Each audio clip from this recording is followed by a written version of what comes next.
as bad as we think North Korea is, as bad as we think some of the things that he has done to his people are, we don't think that it justifies invading a nation that has nuclear weapons, because that's something that Caleb and Kaleem have casually glossed over. They've had nuclear weapons for 8 years. Doesn't make sense just because he may have committed a couple of, human rights violations in his nation. Doesn't make sense. We don't think so. Okay, we're gonna talk about why he's a posturing state, why North Korea is a posturing state. We're gonna talk about the collateral damages of a military invasion, and Cole's gonna talk about relations with China or something like that.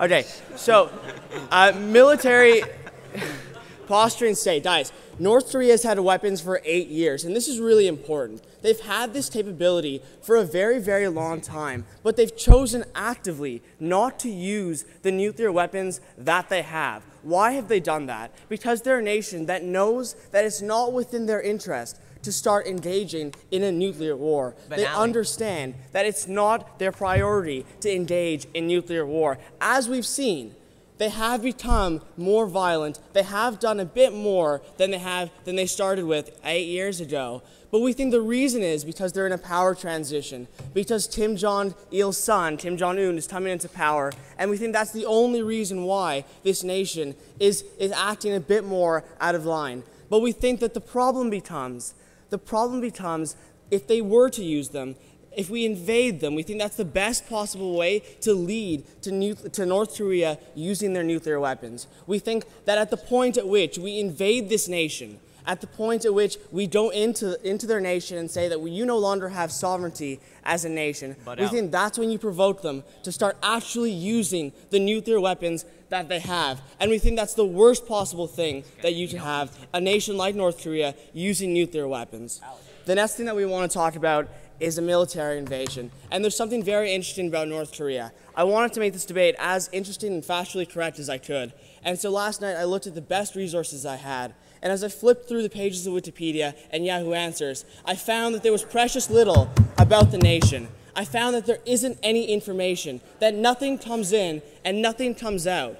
Okay? The issue becomes, when you go in this nation and the people don't know what your purpose is, you have the potential, obviously in war, to have civilian casualties, collateral damage. You're going to, in their eyes, affirm everything, all the rhetoric, the negative rhetoric that Kim Jong-il has ever used against America. You're going to affirm everything he's ever said. It means that he was right.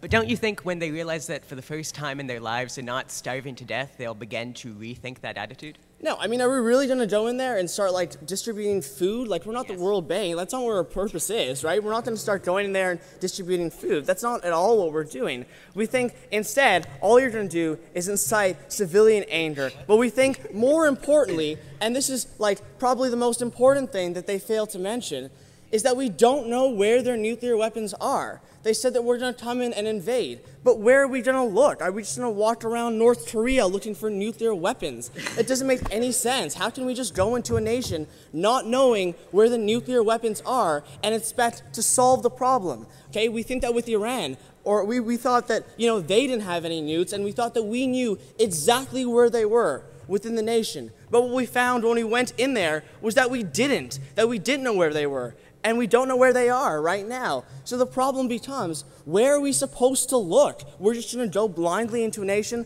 That doesn't make any sense whatsoever. Let's talk about what Kaleem told you. He told you that now is the time, and this was his rationale. He said that tourists are getting... He said that tourists are getting kidnapped. And because of that, we should invade North Korea. That's ridiculous. We don't invade nations because tourists are getting kidnapped or terrorists are getting kidnapped regardless. We think that there's no link whatsoever between a little bit of offense here and there and going into a nation and potentially engaging in nuclear war. Because the problem is, as soon as we go in, they're not like any of the other nations that the United States has entered into conflict with. The problem with North Korea is that they have nuclear weapons. They have the ability to fight back. We don't just go into a nation not knowing and not understanding the consequences of our actions. He told you that we want to send a message. But there are other ways to send messages than invading a country. There are other things that we can do. You don't need to engage in nuclear war. He told you that they have a nuclear arsenal and that we want to prevent them from developing their new technologies. Well, yeah, I mean, we do kind of, but they've had it for 8 years. They already had the technology. They're not using it. We oppose.